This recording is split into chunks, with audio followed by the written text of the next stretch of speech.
All that we share is sacred.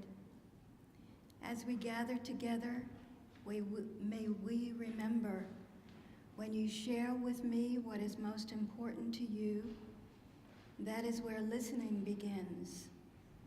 When I show you that I hear you, when I say your life matters, that is where compassion begins. When I open the door to greet you, that is where hospitality begins. When I venture out to bring you to shelter, that is where love begins. When I risk my comfort to ease your suffering, when I act against hatred, violence, and injustice, that is where courage begins. When we experience the full presence of each other, because of our shared humanity, because of our differences, that is where holy gratitude begins. May this space be a table that is not complete until all are welcome. May this table be a space of beauty where together we create a series of miracles and where all that we share is sacred. May it be so, Andre Moll.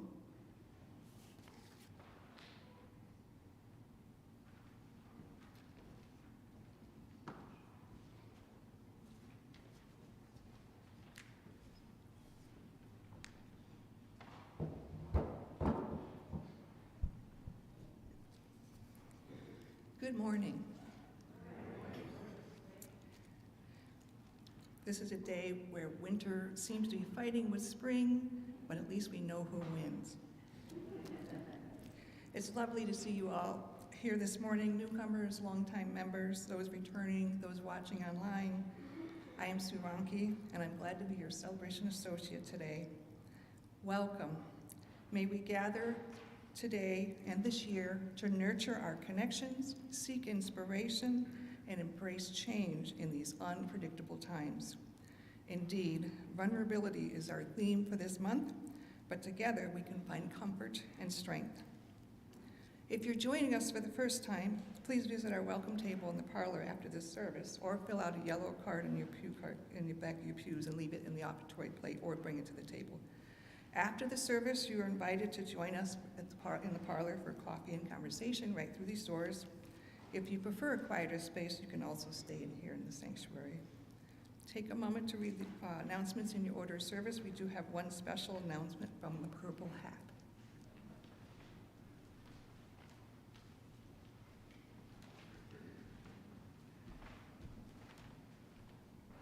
Good morning, everybody.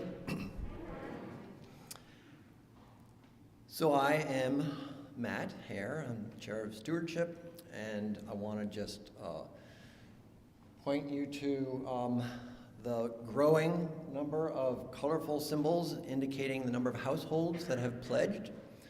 Pledges have actually kind of slowed down a little bit, and I wanted to let you know that, remind you what the pledging is about. It's supporting the operating budget for next year. The operating budget is what pays our staff a living wage. It maintains our programs. It maintains this beautiful space. It gets rented out to folks in the community as well. And so it's part of our mission to connect, inspire, and engage. And the reason why we do this in March is not random. We do it in March so that we can build the pledges and know what we have to work with to live into our mission next year. On May 24th, it's our annual meeting. Put that on your calendar. That's when we vote on the budget for the next year. And right now, we're populating that budget. So please, if you're like me, your pledge card is down underneath a bunch of junk mail at this point. Pull it out, fill it out, send it in. Thank you very much. Thank you, Matt.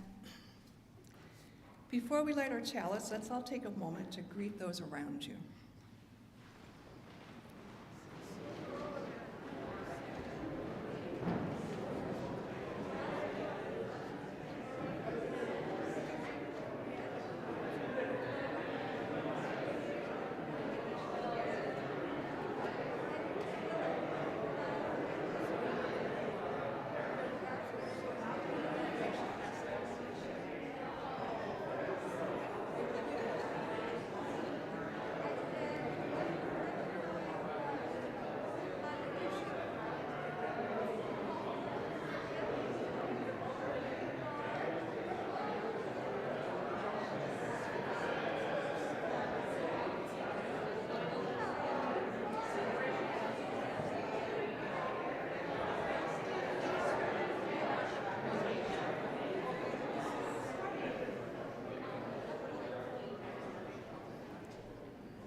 I've asked Essie Rollins to come and light a chalice. In your bulletin, there is a unison reading. This one. We light this chalice for the warmth of love, the light of truth, and the energy of action.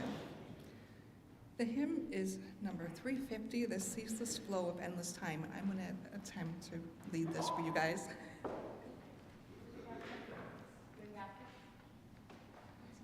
Oh, yeah, baskets. Oh, baskets. So Emily's not here, so I'm trying to be Emily, and I'm not getting everything. So are there any young people that would come help pass out, collect the baskets? I don't know, there's not very many. We may need some more senior people to help collect.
And now it's me again, and I just realized I don't have the right kind of microphone, so I think I'm going to have to read from here. So if any young people would like to come up, I have a story to read.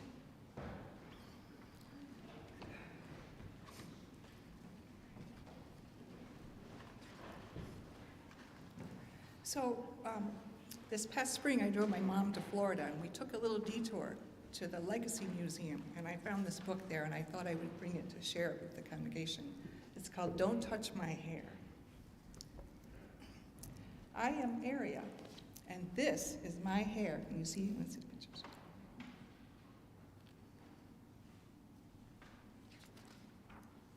I love my hair. It's soft and bouncy and grows up toward the sun like a flower. I love it up or down, styled or wild, I don't care. I just want it to be free. Actually, everyone loves my hair too. When I walk down the street, I hear so many compliments. It's so big. How do you get it so fluffy? I wish I had hair like that. It's great that people love my hair, but some love it so much they want to touch it. I don't like this. What does it feel like? They're so curious about my hair that they try to touch it without even asking for permission. Oh, I want to feel, me too. I get very good at avoiding hands. I have to start looking for ways to hide my hair. I tried blending in with the scenery, but I'm quickly spotted. Does she look like a shrub? Over there! I try hiding underwater, but that doesn't last long. The mermaid says, oh, wow, I love your hair. And the octopus says, can I touch it? I escape to the jungle, but the critters can't keep their hands to themselves. One monkey says, let me touch. Another says, me first. Another one says, no, me. Even in the tallest castle tower, someone is always there ready and waiting to touch my hair. The dragon says, girl, your hair is fierce. No matter how far I go, it doesn't seem to matter. The alien says, how do you get it so big? Finally, I find a place where no one wants to touch my hair. But after a few hours, I get lonely. She's on an island all by herself, except for the lobster or crab or something. I decide to go home. I try my best to ignore the tension, but as a hand sinks into my hair, wow, it looks so soft. Oh, it is so soft. I decide I can't take it anymore. That's it. That's enough. Don't touch my hair, she yells. This is my hair. It's great that you love it. I love it too. But please just look and don't touch without my permission. The next time someone wants to touch my hair, they ask, "Can I touch your hair?" I reply, "Not today." Okay. Now it feels great to walk down the street without anyone trying to touch my hair. My curls are free to reach for the sun, just like a flower.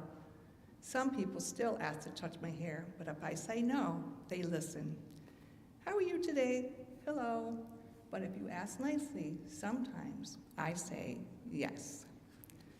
So the other thing I wanted to share is there was a picture taken of a little boy who looked just like former President Obama.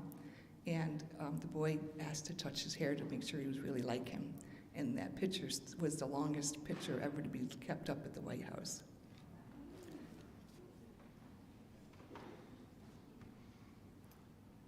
So I just need to go back to your seats, right? Yeah. Now it's time for joys and sorrows.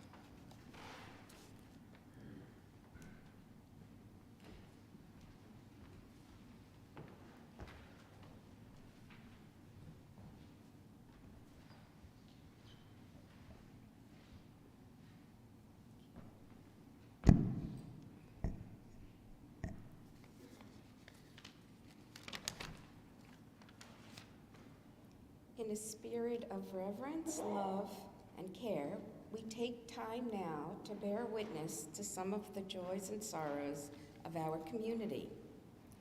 If you have a joy or sorrow you would like to have shared, please send them to Joys and Sorrows by 9 a.m. on Sunday. And bear in mind that our service is live streamed when you consider the private nature of these joys and sorrows.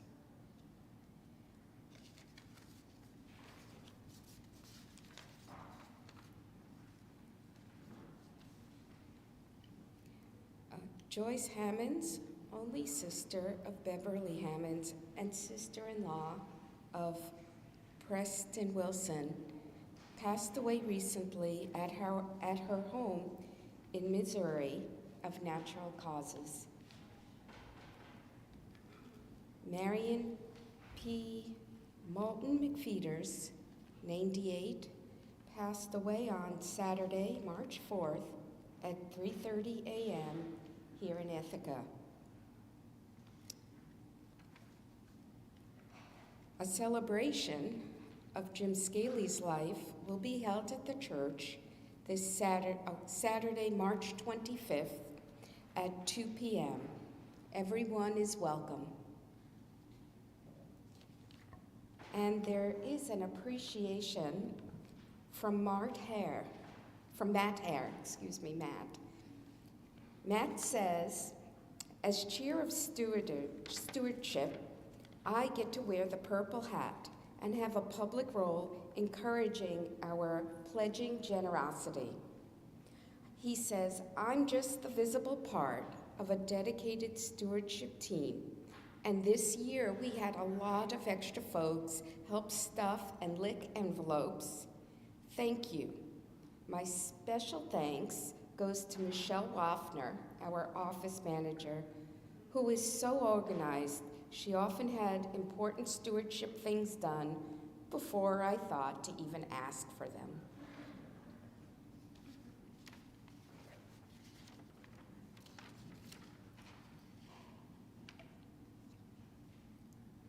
For those we are holding in our thoughts, in our hearts, and perhaps in our prayers, let us call these names out loud into this community, into this space of healing and hope.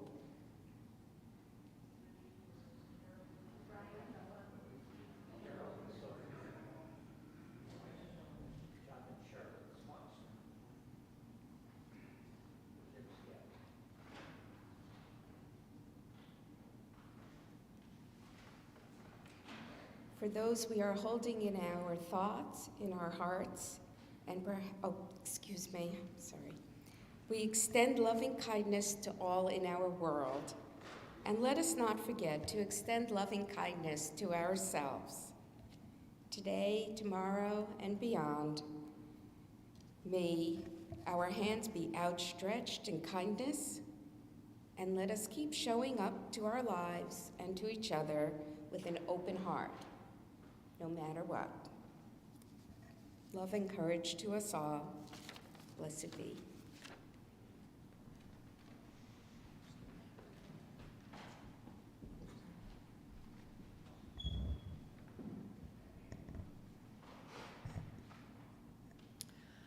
The meditation reading is Meditation for Challenging Times by Joan Javier Duval. In these quiet moments, we listen. We listen for the maybe still breathing, perhaps still whispering, faintest sign of the universal good.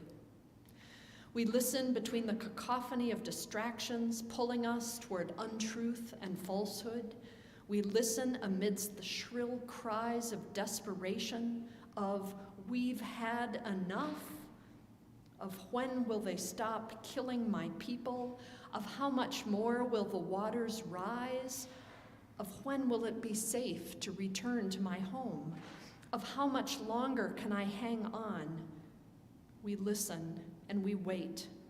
Through the tumult of these days, we seek assurance. We seek the fulfillment of a promise made to ourselves, a promise made to those who have been stretched to call neighbor, a promise written and enshrined and yet unfulfilled. Help us, abiding mystery. Help us to hang on, to hold on when all is in question, when all is in doubt. Help us to stay firm to our commitments and our promises. Lead us back into connection, back into the bonds of humanity that help us to know each other as beloved. May we continue listening. May we keep watch. May we beckon love and justice and mercy with our own whispers, with our shouts, with our cries, until all know themselves part of the circle of love. Amen.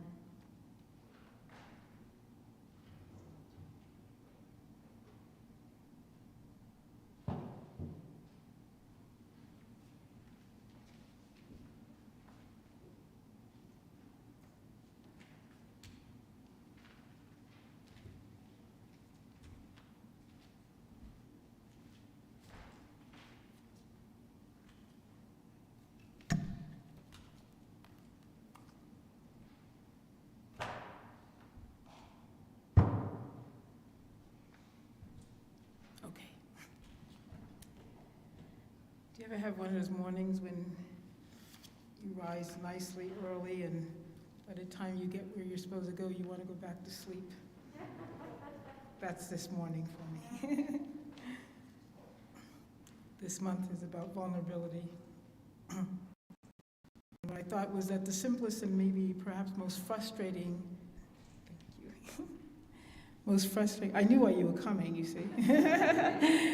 And most frustrating part of being vulnerable is that it's not something that we ask for. It's not something that we have to develop. It's not something we have to study. It is not something that we can take or leave. It's just simply a part of the package of being alive. And still, vulnerability is not easily or readily absorbed. The fact that we live a life in a world where there is a lot of abuse and meanness and random things that can jeopardize our physical safety is unsteadying. Death itself is unsteadying. And we've been aware of these things since we were very young. We've experienced danger since we were quite little and feel the protective necessity to build walls, to lock ourselves up at the end of the day, be watchful of the world around us in order to preserve our very lives. This need for self-preservation is not irrational or unfounded.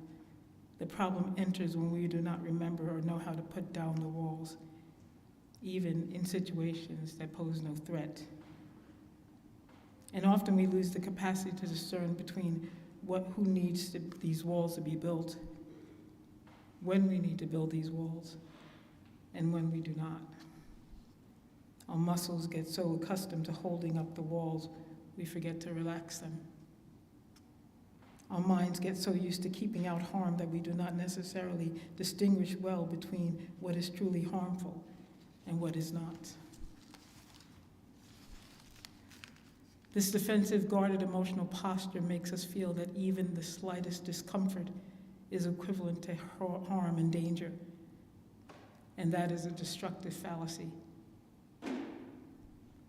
But I say this to lean into a few metaphors.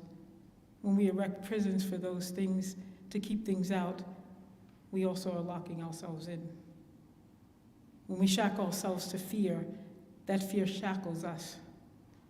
When we engage in blocking out true peace by doing all these things, our fears represent an internal war, especially when they become reactive, not thought out, or subjected to reassessment.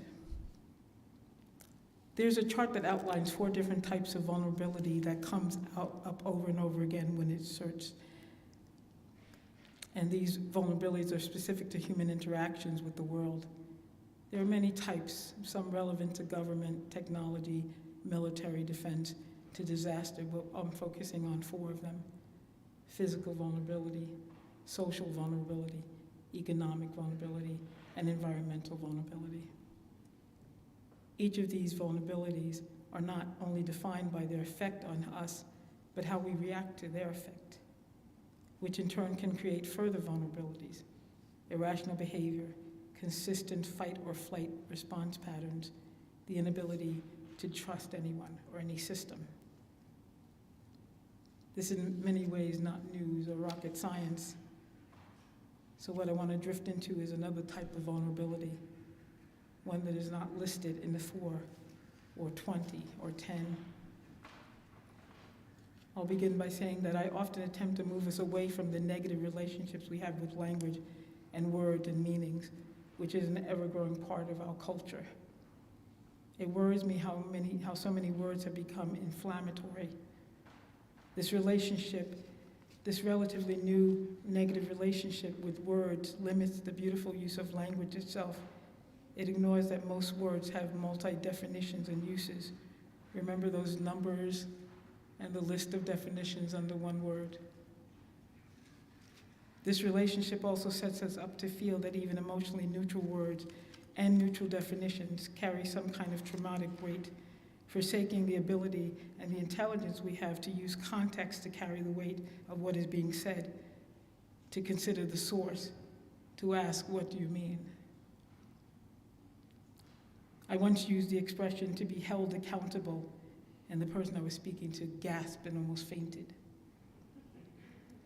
Well, it implied to her shame and incrimination and judgment, and I won't go into my response to her. It wasn't charming. I can safely say that we all recognize that words like vulnerability can be very harmful, that words and vulnerability can be very harmful. I can say, I get it, I really do. The fear and the impact of it on our lives and the lives of those around us. But I also get something else. The essence of being non-vulnerable is no different from the essence of being impenetrable. And when we look at that from a spiritual perspective, we harm ourselves. If we don't let things in, we harm ourselves. Breen Brown is an American professor, a lecturer, an author, and a podcaster. Her noteworthy research is done around shame, vulnerability, and leadership. These are her words. Vulnerability isn't good or bad. It's not what we call a dark emotion, nor is it always light or positive. Vulnerability is the core of all emotions and feelings. To feel it, to feel vulnerable, and to believe vulnerability is weakness is to believe that feelings are weak. To foreclose on our own emotional life out of a fear that the cost will be too high is to walk away from the very thing that gives purpose and meaning to living. Our rejection of vulnerability often stems from the associating it with darkness, with fear, with shame, with grief, with sadness, and disappointment. Emotions that we don't want to discuss, even when they profoundly affect the way we live, love, work, and even lead. What most of us fail to understand, and what took us decades of research to learn, is that vulnerability is also a cradle of the emotions and experiences that we crave. We want deeper and more meaningful spiritual lives. Vulnerability is the birthplace of love, belonging, joy, courage, and creativity. It is a source of hope, empathy, accountability, and authenticity. If we want greater clarity in our purpose, or deeper or more meaningful spiritual lives, vulnerability is the path. Like most of us, I was quite aware of how harmful and dangerous life could be, from falling off bicycles as a child to witnessing others get fatally wounded in race riots. When I was a child, if I slept on my back with my face and body exposed to the world, I would always have nightmares. I felt vulnerable, exposed. So I always slept on my side or my stomach, carefully tucked under a sheet or a blanket. But I've had a long spiritual journey, a wonderful journey, through observing the world through a different lens, one that has brought me from living in fear to living with the understanding of how our opening ourselves to vulnerability is part of the human soul and the spirit. It has actually brought me peace, and peace is only worth something if it's shared. Otherwise, we're not using it for its true purpose. By the way, I've been sleeping on my back for a while now. I want to share a dream with you. I had it about a couple of weeks ago, and I often write down my dreams if I'm not too tired, because they are rich in detail, and honestly, this writing dreams is part of the obsessive of loving to write. I awakened in a field, dormant, on my back, aware of the earth beneath my body and my exposure to the world around me. I was conscious of the rich, sable tone of the soil and the smell of the moist dirt, all abutting this strange reality to one I knew long ago as a child. The sky was deep and rich in color, that beautiful bluish black that speaks across the sky, creating the quiet and the night itself. I felt the pangs of being in love with the physical world and the power of the universe, emotionally touched by its qualities to encompass and embrace, to sit still and concurrently move into the distance. I was sentient, knowing I was the only one alone on earth. I had no recollection of any other being ever, no emotional registry of anyone ever having existed, and no need for human accompaniment. I felt tranquility. Now and then I was aware of my mind's purpose, and I knew I was waiting for things to come, things to pour down upon me and fill me with a sort of wisdom that I was to accept. My eyes beheld the perfectness of all that was around me, as this cosmic realm visually warmed itself upon the curves of my eyes and my body. Tranquility settled into itself and waited. The first thing to come was rain. I could smell it. Its fragrance took hold of me and washed over my body, exploring all of my senses. I felt it on my skin, heard it pelt against the ground like soft pearls, then slowly shed into my ears. The tiniest of drops kissed upon my lips, sips seeped into my mouth, quenching a thirst I did not know I had, replenishing, rebirthing, and anointing. The rain was there to wash away all things that were not part of love. I knew that. The second thing to come was blindness. It came down in flashes of light that streaked across my chest, moved upward across my eyelids, fluttered and sank into my head, touched my brain's core, and made way to the occipital lobe. I became sightless so that I might not see hate or pain that would turn my soul into stone, dissolve my faith, or crumble my understanding of God. The next to come was materialism. It came in weighty particles of light that covered my body and pressed heavily against my flesh. It did not hurt, but pushed me gently into the earth that rose around me. It held me in place so that I would not forget that I was a part of all things on earth and not drift too soon or too far away from the world out of fear or the occasional loss of my desire to continue living. It plagued my thoughts with visions of those I loved, smiling, laughing, crying, those I need to place my hands upon to feel our time together, to walk with, affirming our sense of what we're all worth and what I must do to live on this plane of existence. The fourth thing to come was darkness itself, a disorienting darkness, a darkness that reflected the absence of all consciousness. I could no longer feel the workings of my own mind. It meant nothing to me, as if I had disappeared. The darkness was as beautiful as the night.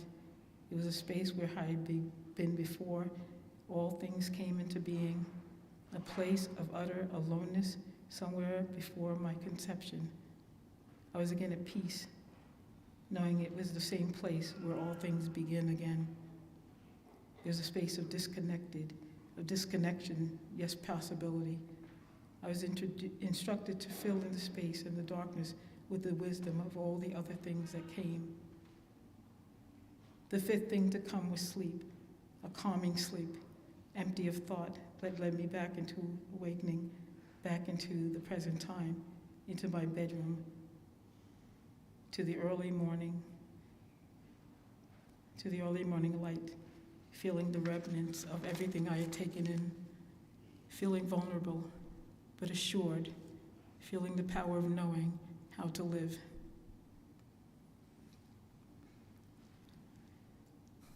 I will close by reading you the musings I wrote for this month's newsletter. If you read it, too bad. If you haven't, you'll hear it now. I stand beneath the sky and absorb the vibrations and energy that are part of the vast, shimmering cosmic curtain that veils the heavens. This is when I feel God, and I submit. I kneel beneath the stars and the perfectness of the universe. I open myself to all things. There is wonder, humility, and wisdom in all things. Our meaning and purpose are embedded in the fact that we are willing to take things into ourselves, into our hearts and souls, open ourselves to the divine and the sacred. We do this when we absorb our children's wholeness, when we feel sorrow, when we forgive, when we ask to be forgiven, when we laugh, when we cry, and when we look out into the suffering and feel their pain. That we love makes us vulnerable to all things. Suppose we close ourselves to heartache and refuse to be tender and spiritually permeable. When we close ourselves to the beauty of and the healing powers of our principles, we block ourselves from the light that we can bring into the world and the light that can be brought into us. If we are too spiritually guarded, too afraid to feel all there is, we consequently and sadly no longer see the purpose and divinity of our vulnerability, and we no longer see it in others, which allows us to open our hearts to them, welcoming them into our community. I allow my spirit to be touched repeatedly, to be vulnerable. I do not resist. I can bear much because my love is made strong by my faith, and my faith is infinite. Within the spirit lies all compassion, all hope, all joy, all peace. These virtues are hinged on our understanding the use of our vulnerability. We must do our best to fully open our spiritual selves and embrace the sacredness of our vulnerability. Vulnerability can truly be a path to the sacred. Thank you.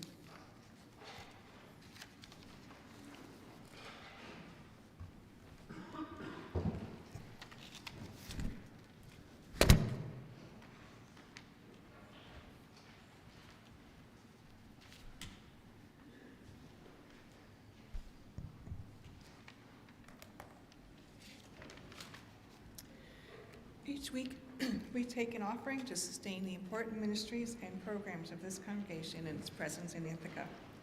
Giving to the plate is important. It's a symbol of our gratitude for this service and our ongoing commitment to support the work of this church.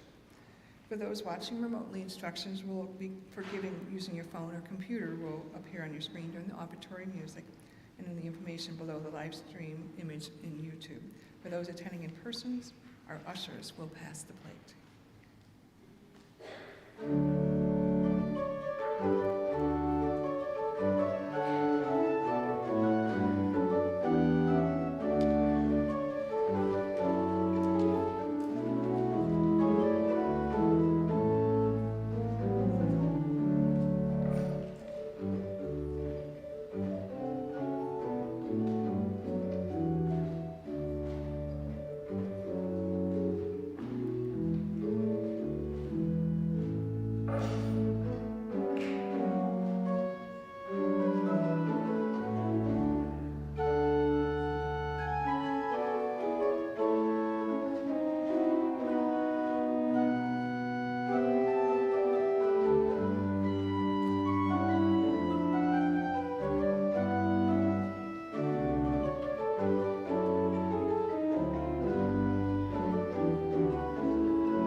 Please join me in saying the offertory words printed in your order of service.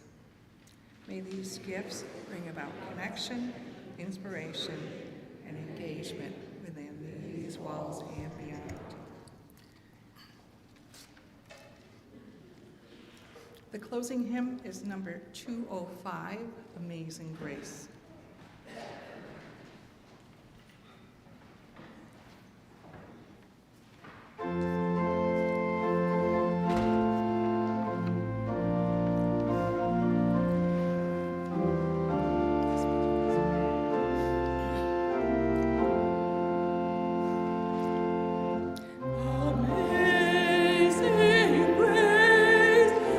Sweet the sound that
out of breath from singing a song that I love so well.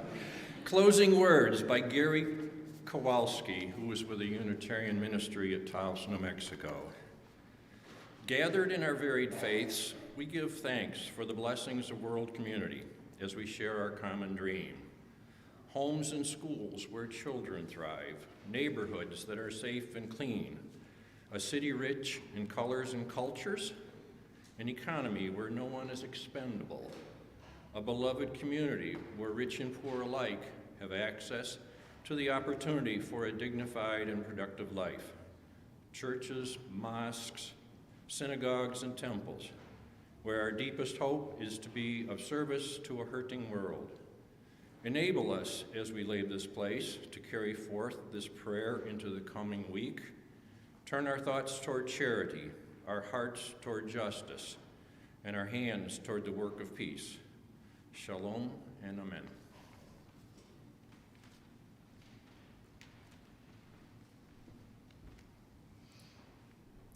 We extinguish this flame, but not the light of truth, the warmth of community, or the fire of commitment.